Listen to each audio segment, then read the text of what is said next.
लहानपणापासून या गोष्टीविषयी वेगवेगळ्या शंका आहेत आणि त्याच शंका घेऊन आपण मोठे होत असतो. तर अशा वेळी काय होतं की सेक्सबद्दल डोक्यात आधीच काहीतरी वेगळं चालू असतं किंवा गैरसमजुती असतात. तर याच गोष्टी डोक्यात राहिल्यामुळे काही मुली किंवा काही महिला पण आहेत, त्यांना सेक्सबद्दल भीती वाटते किंवा ते किळसवाणं वाटतं, ते काहीतरी भयंकर आहे किंवा ते नकोच करायला असं वाटतं. तर असं का वाटतं आणि यावर काय केलं पाहिजे? आता याच्या मागची अनेक कारणं असतात. एक कारण असं सांगता येणार नाही. म्हणजे काय की मी जसं पहिले पण म्हटलं, सर्वात महत्त्वाचं कारण आहे की त्याबद्दल असणारे गैरसमज आणि बऱ्याचदा घृणा, की ही चांगलीच गोष्ट नाही तर मग कशाला करायची उगाच जास्त. ठीक आहे, आता मुलं झाली, बाळ झाली, पण ठीक आहे, आता गरज काय? किंवा आता हे कशाला करायला पाहिजे? मी धार्मिक ह्याच्यातच जाते किंवा मी फार देवदेव करते, त्याच्यामुळे देवदेव करत असताना हे करायचं नाही. हाही मोठा एक गैरसमज आहे. तर मी नेहमी अशा म्हणजे महिला जेव्हा येतात त्यांना गिल्ट पण वाटतं कधी-कधी ह्या गोष्टी केल्याबद्दल. नाही, नाही, मी देवाचं एवढं करते, मग मी हे कसं करू? पण नवरा ऐकत नाही किंवा अशाही समस्या असतात. पण मी त्यांना नेहमी सांगते, की ही एक इतकी नैसर्गिक गोष्ट आहे, जी देवानेच दिली आहे आपल्याला. हो की नाही?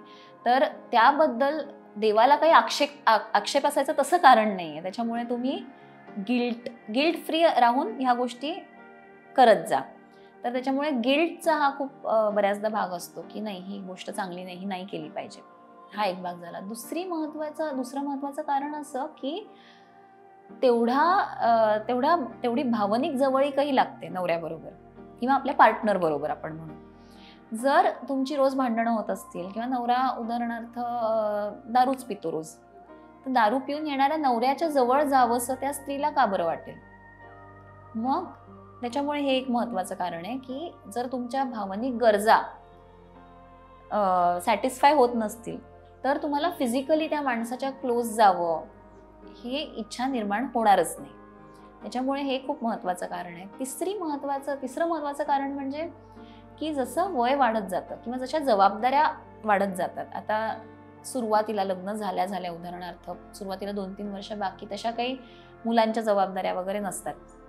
त्याच्यामुळे त्यावेळेला सेक्स ड्राईव्ह सुरुवात असते. पहिल्यांदा नाविन्य असतं त्या गोष्टीचं.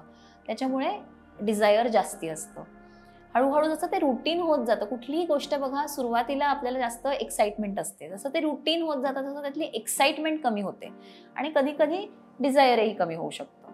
त्याचबरोबर कौटुंबिक जबाबदाऱ्या वाढतात. जशी मुलं बाळ होतात, तर तशा जबाबदाऱ्या वाढतात. त्यांचं सगळं करायचं. त्याच्यामुळे बाई थकून जाते. दोघंही थकून जातात. तर बाकी जॉबचा स्ट्रेस वगैरे ह्या गोष्टी असतातच. त्याच्यामुळे कधी-कधी ते डिझायर कमी-कमी होत जातं. आणि नंतर जसं मेनोपॉजकडे बायका येतात 50शी नंतर, त्याच्यानंतर शारीरिक इतर प्रॉब्लेम्स म्हणजे पाळी गेलेली असते. त्याच्यामुळे योनिमार्ग असतो तो ड्राय होतो, खूप कोरडा होतो. त्याच्यामुळे त्यांची इच्छा कमी होते आणि इस्ट्रोजन लेवल बेसिकली कमी होते पोस्ट मेनोपॉज म्हणजे पाळी गेल्यानंतर. तर एकदा इस्ट्रोजन लेवल कमी झाली की आपली डिझायर, इच्छा ही कमी होते.